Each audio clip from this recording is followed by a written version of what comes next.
प्रयत्न करून बघावा.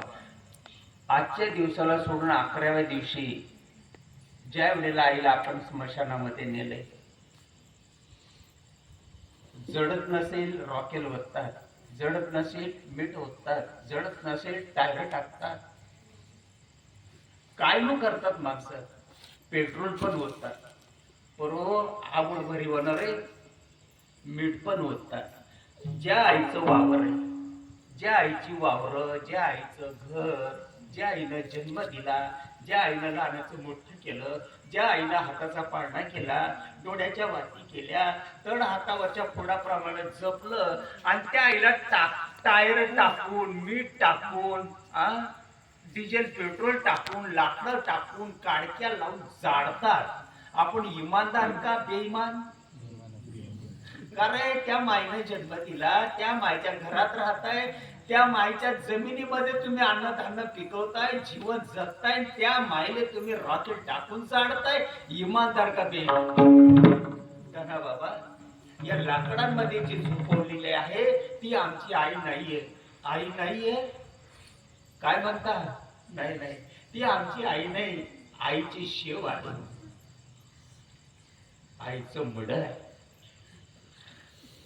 जर ठेवलंय, ठेवा ना, एखादा कान ठेवा ना आईचा, एखादा कान ठेवा, एखादा हाताचं बोट ठेवा ना घरामध्ये. का ठेवीत नाही?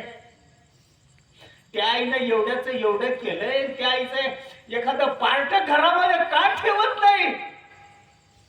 नाही ना, हाताचं बोट तरी ठेवा एखाद्या शोकेस मध्ये. नाही ना, घाण वाशी.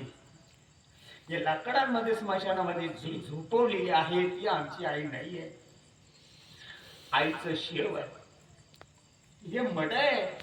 आई कुठे गेली? आई गेली आता स्वरूपाला.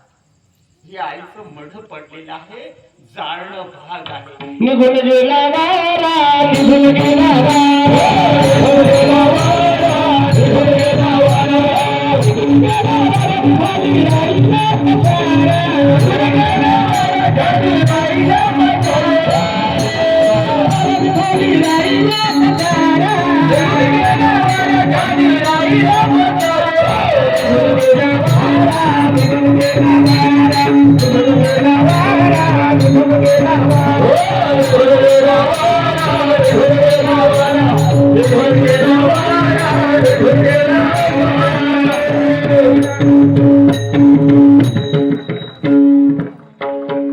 नाकामध्ये कापसाचे बोडे घातलेले असतात.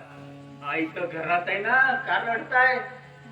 ओ अण्णा, कापसाचे बोडे नाकात घातलेले असतात,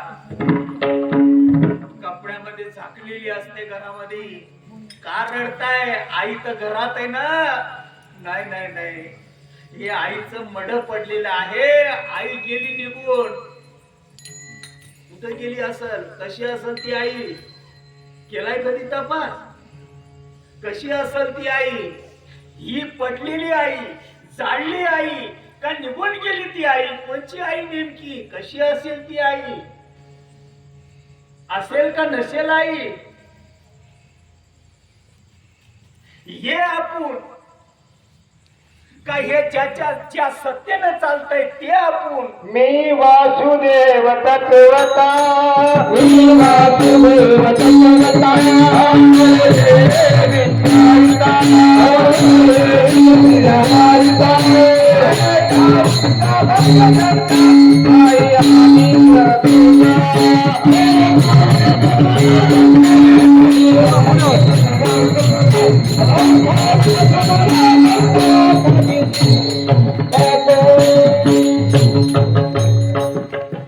अंगावर जो कपडा आहे, कपडा आहे का कापूस आहे?